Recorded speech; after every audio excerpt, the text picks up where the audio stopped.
Hello. Welcome to our podcast. We've got Janani, Hello. Sahana, Hi. Amrita, Hello. Shreya, Hi. and me, Divya. Thanks for tuning in and welcome back to the Penn Pod.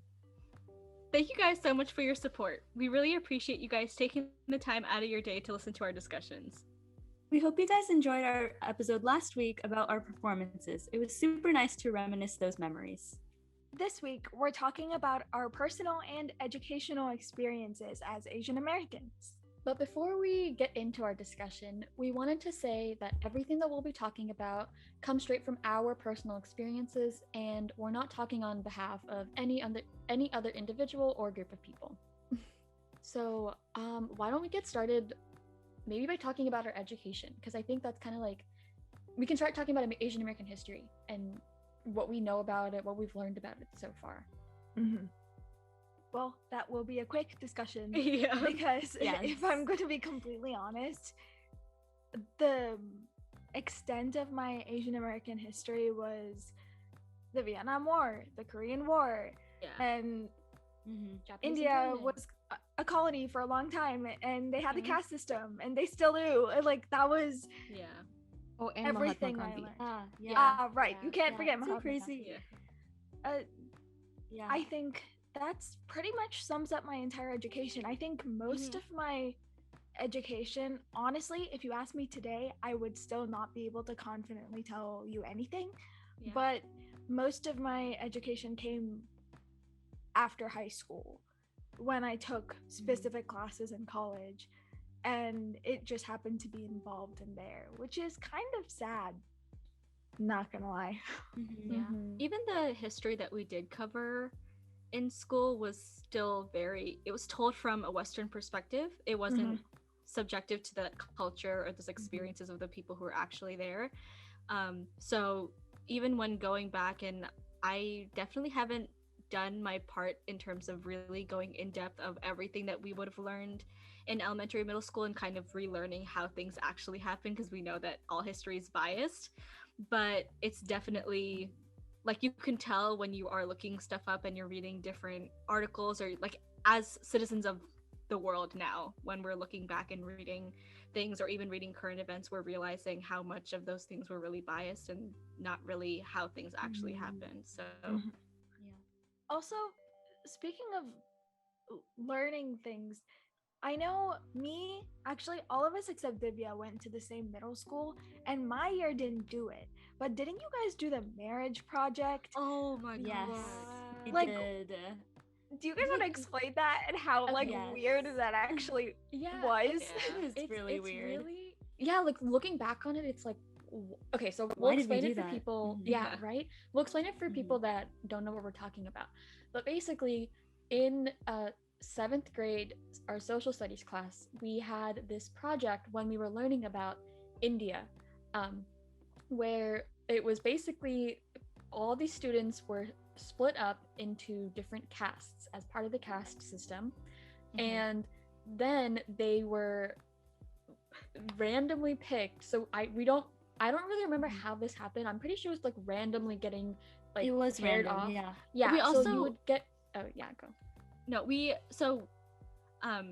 were learning, it was like India / Hinduism, which is like also not, because not everyone in India is Hindu, by the way. Yeah. But we basically wrote advertisements. So like, yes, in history people would write advertisements to talk about their children or something, just to like get the word out that they were looking for someone to marry. And we basically had to write a paragraph about ourselves and our interests and everything. And I think it was random, but they were trying to make the point that they were like You were getting chosen, and then also, you would get married to a person that was in your caste, right? So that was the most, like, the caste that you were put into was random.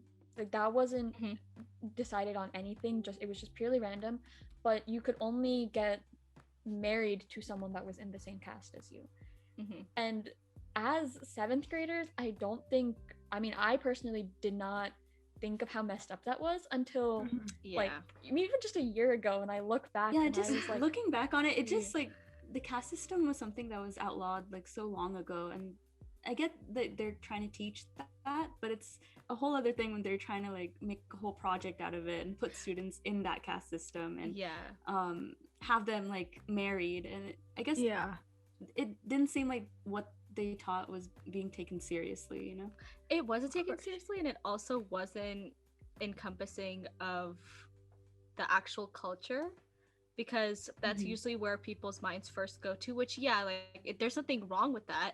It's not a bad thing that it's part of being Hindu, but that's not the only part of it. And I feel like that's what was kind of advertised as the big part of being a Hindu. And the fact that like Sana said, it was outlawed so long ago, and people do still feel the effects of that because, you know, there's oppression everywhere. So it doesn't do justice to the fact that it's still a serious issue when it comes to that kind of thing either. It just, if they had taught it and done it in a right way, it would have been something that was worth going into, because like I said, like, we're citizens of the world, so we want to make sure that we're getting a global perspective, but it just was not done right at all.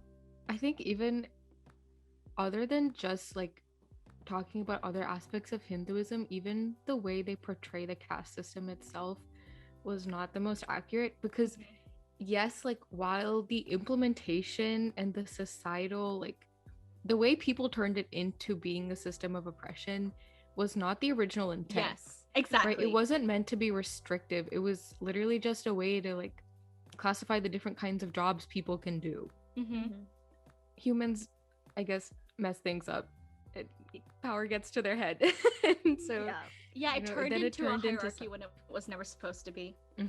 Like, the negative effects are definitely still felt today. And just, I think, bringing it back to that project, it just kind of emphasized that connection of when people think of India, they think of the caste system.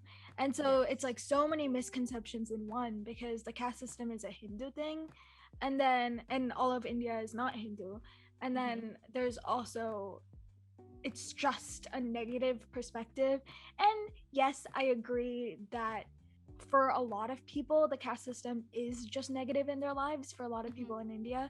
And we are lucky enough that we're not in that situation, especially being here. But at the same time, it almost made me embarrassed when we would learn about India in school, because I'm like, people have such a black and white view of it, and they're like, oh yeah, they like don't care about people, and they're like so restrictive, and then they would like ask you weird questions like your classmates, and for no fault of their own, but because it's being taught like that, where they're like, oh, like, are you going through that? What caste are you? And it's just so weird. It was just that part in middle school, that was it. Like, I never had a conversation like that afterwards.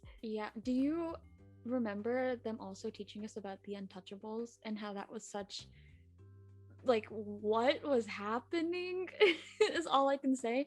I don't, because like, as little as I know about, you know, the caste system in India as it was back then, I like had no information about what an untouchable is, you know. That was just not something that I was ever aware of. And it was also, and just for people to bring that up and then use it in such a like derogatory way is just really disgusting, you know. Learning that as a 7th grader too. And it was also taught as like, the concept of untouchables was also taught as part of the caste system when it was never part of the caste system.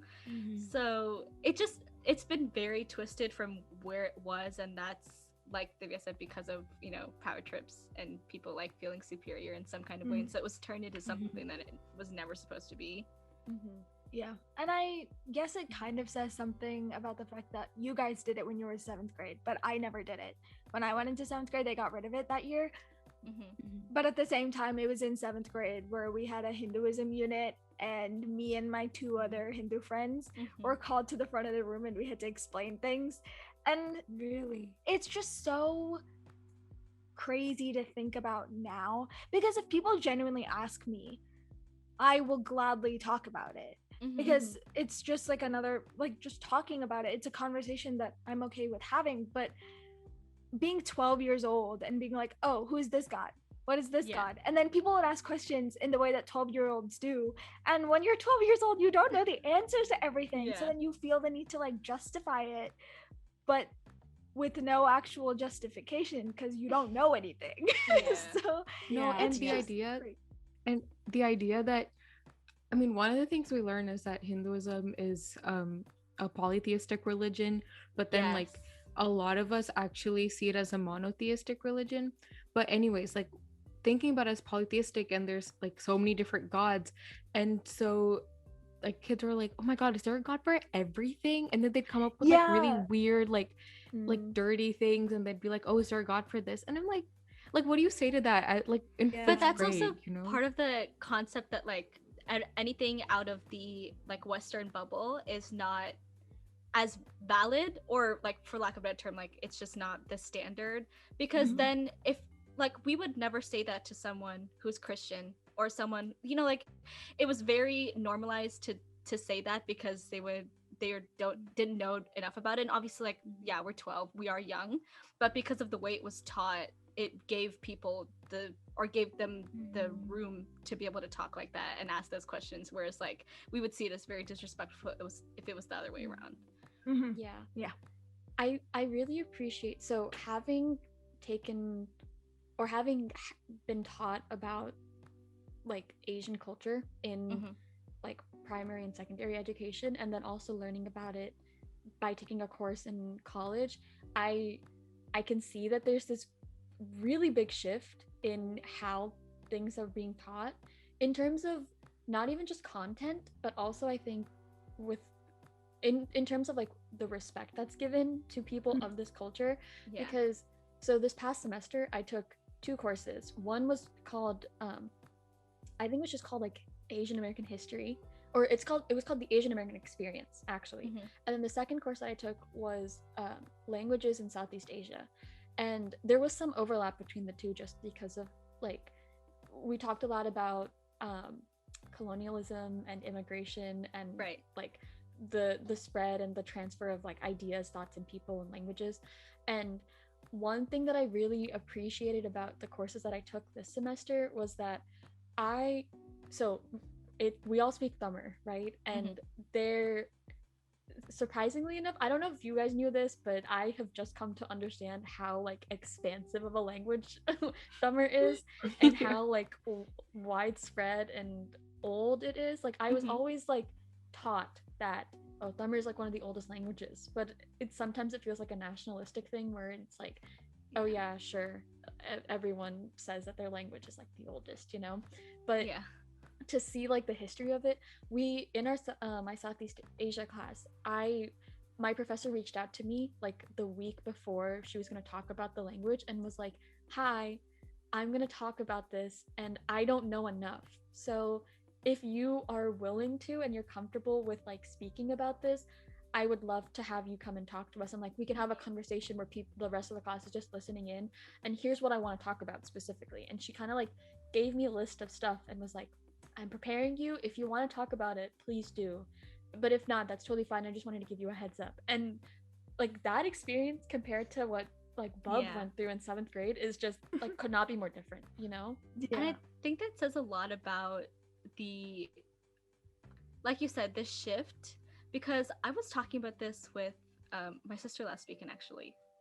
But the this kind of it's kind of similar where someone is asking you how to pronounce your name or how certain things happen with your culture. It the way she asked takes the pressure off of you, so it's not, you're not obligated to do that just because you're that, like the diversity quota, right? But Mhm. she's allowing you to still speak on it and like give your experience rather than be the educator in the situation, which is really cool. Yeah, and I don't know, it showed that one, like in a classroom setting, this the professor is kind of like in this power imbalance that there is, like she has more power and she has like a higher status in this classroom setting, but she's saying like I'm admitting to you that I want to learn from you, which is a very like it's a very unusual thing for a student to go through, just because normally you're learning from your teacher, you know? Right. But for her to be like, I want to learn from you, please, like, tell me what you want. Because Mhm. I don't want to offend anybody in this class, and I want to give everyone the most accurate information. So if you are willing to, I'd love for you to share.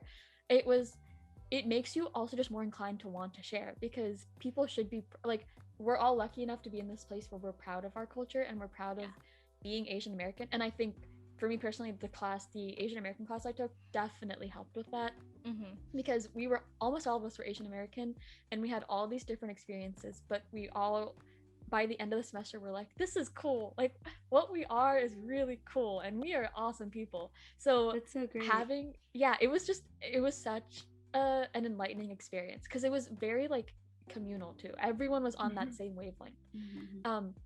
But to have like that pride of your identity, and then having someone be like, can you share this with everyone else, is like, oh my god, yeah, I would love to, like, because everyone is just willing to listen to you and they want to learn from you. It's so different from what we've experienced in middle school, and like having that dichotomy is just really wild.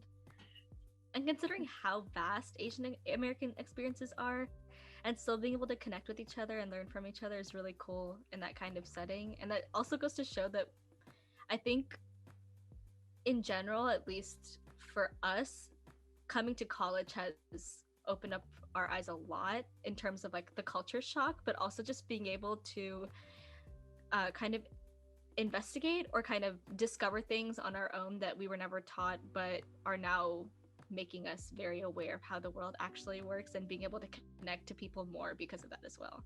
And I think in high school, go ahead, sorry. Okay. Say it again. I was just gonna say, I think in high school we were kind of like, we kind of had to take certain classes, and we felt like everybody was learning the same thing. But as you transition to college, you're more passionate to take classes that you want, and that definitely makes a difference, because the professors are equally passionate to teach. So and I think it really helps because of that, right? Like, you're choosing to take these classes, so you're in this environment that is just really open and welcoming from the get-go.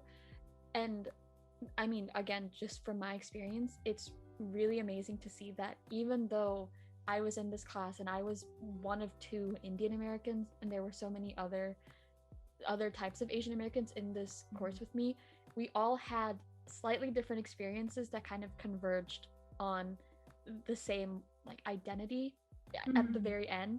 And honestly, I was like, we had to write a paper at the end of the semester, and that was just my whole paper was, we're all so different, but we think the same thing. And it's really wild how everyone just kind of converges on this, even if like Asia is such a big group of people. Like the word Asian American encompasses a lot of different individuals, but we've gone through the same thing at its core. I think the reason for that too is because you wouldn't think that such a huge group of people would all be able to relate on such a personal level, but it's because also the world has put us in that same bubble. Like that has definitely made us also find the similarities.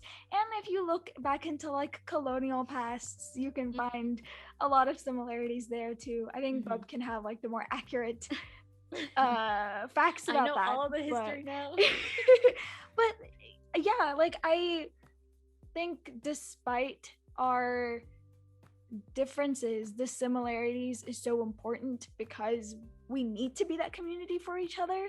Like it's so difficult without that, and broadening that for ourselves, because being minorities technically, it's funny to think about, because in the worldview there's so many Asian people.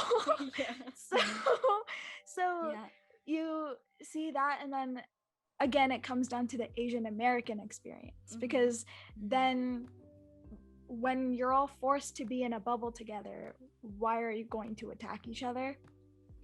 So there's a really good book. I might be wrong, but it's called United. It's by Kathy Park Hong. It came out it was published in 2020, and we had to read it. And that I think sums up any emotion that any Asian American could possibly be feeling. Because I think, Bob, what you were saying about us kind of being forced into the same group is really important, because we kind of also force ourselves into that group a little bit, not because we choose to, but because we don't have anywhere else to go. Because I think a really big struggle that Asian Americans deal with is not feeling like they belong in a certain group. And we've talked about this before by being Indian American, but we feel like we're too American to be considered Indian, and we're too Indian to be considered American or Western. Yes.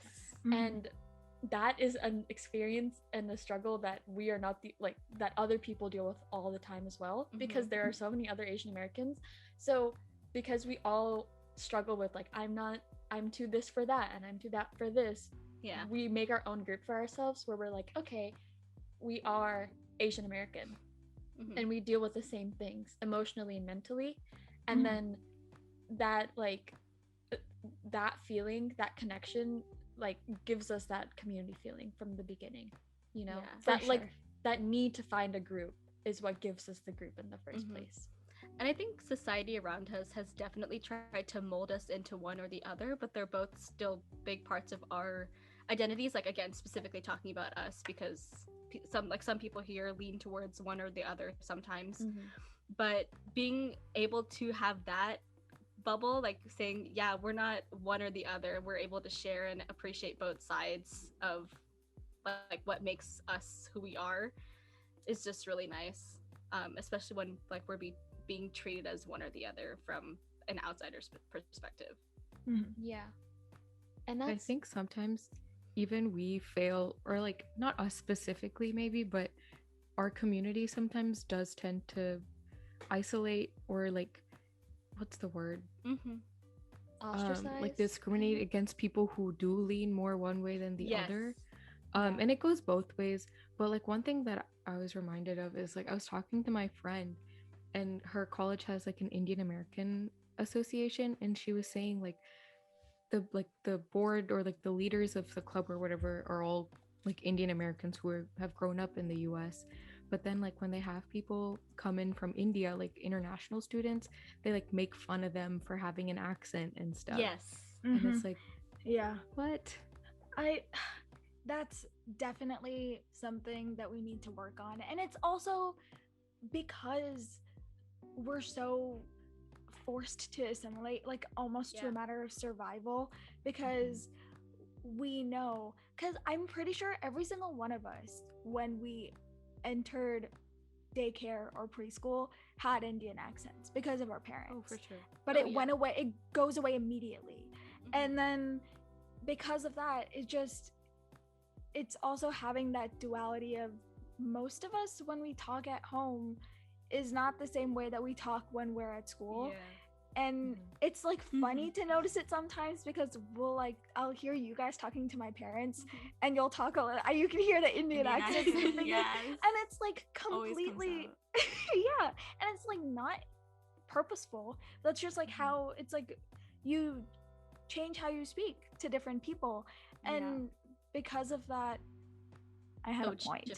I have so many thoughts on this, only because the linguist in me is freaking out. So if you guys want a whole other episode about why we speak differently to other people, please hit me up for a sociolinguistic episode. I will be there. So stay tuned for that episode if you really want it.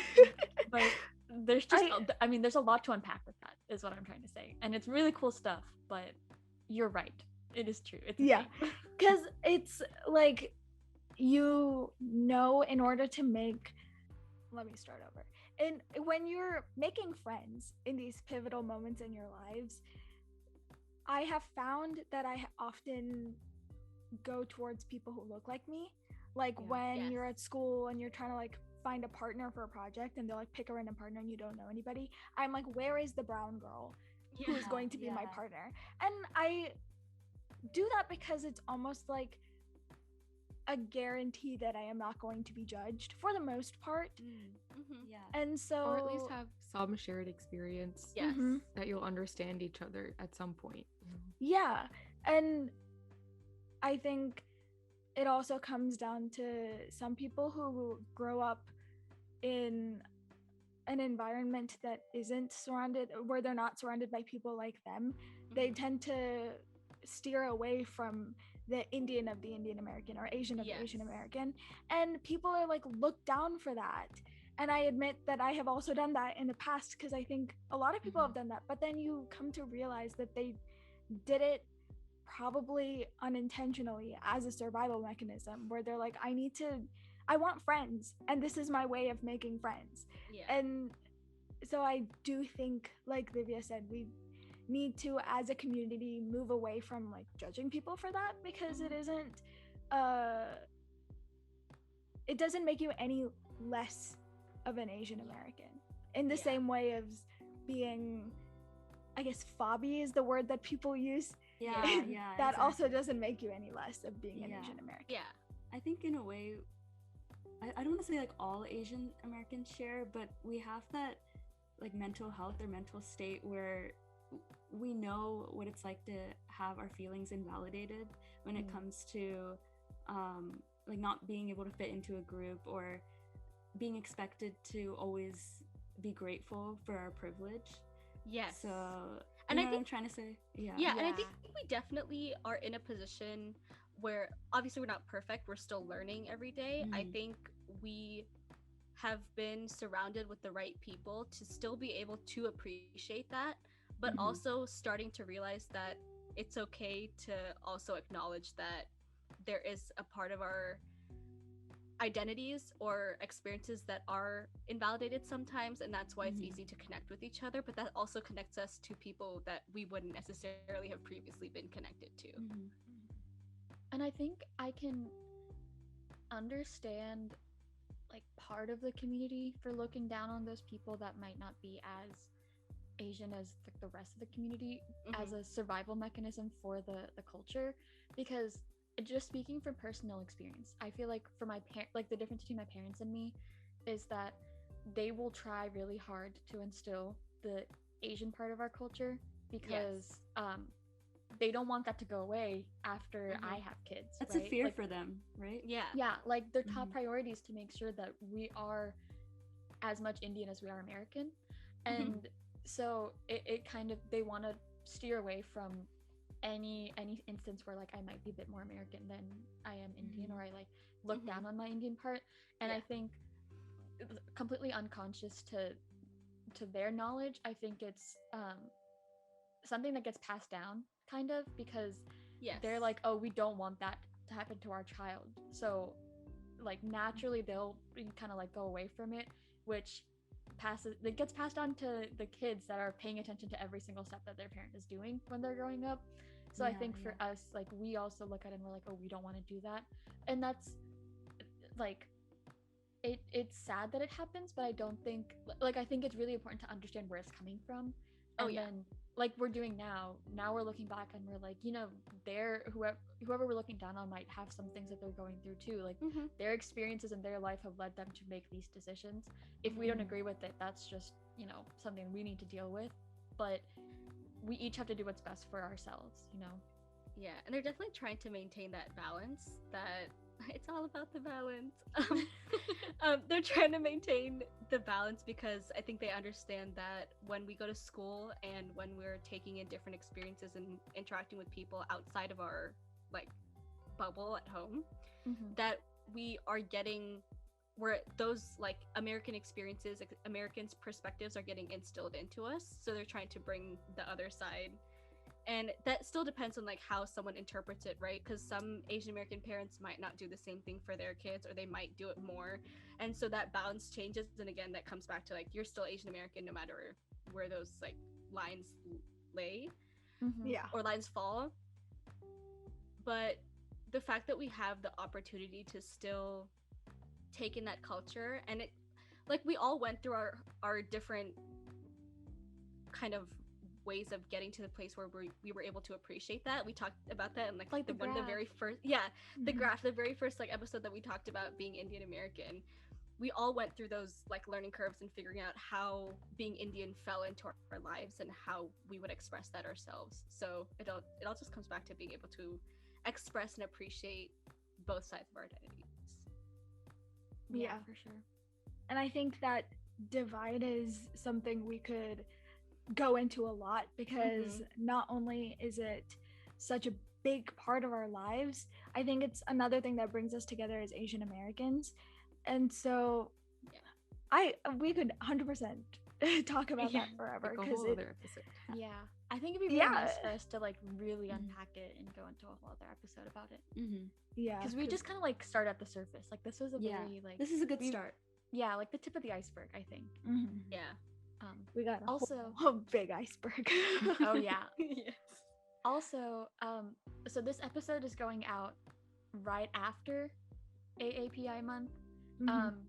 But we still want to make sure that we're continuing this conversation even after the month ends. And so we are going to have in our bio a bunch of links to resources and places that you can donate to help out, you know, starting from combating Asian American hate to helping out with other like world causes that are happening right now.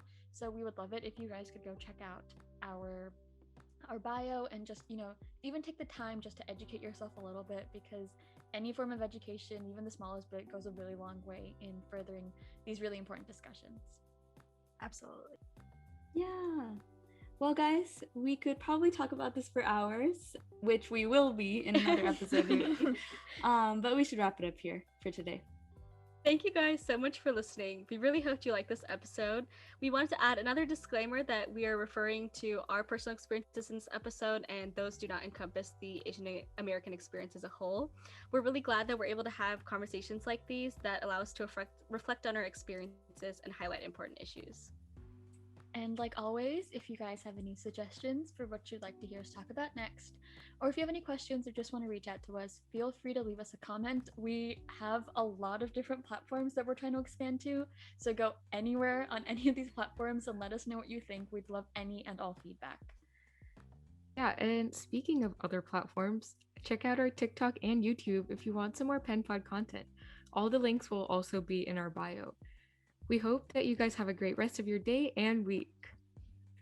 Thank you guys so much for listening. See you next time. Bye. Bye. Bye.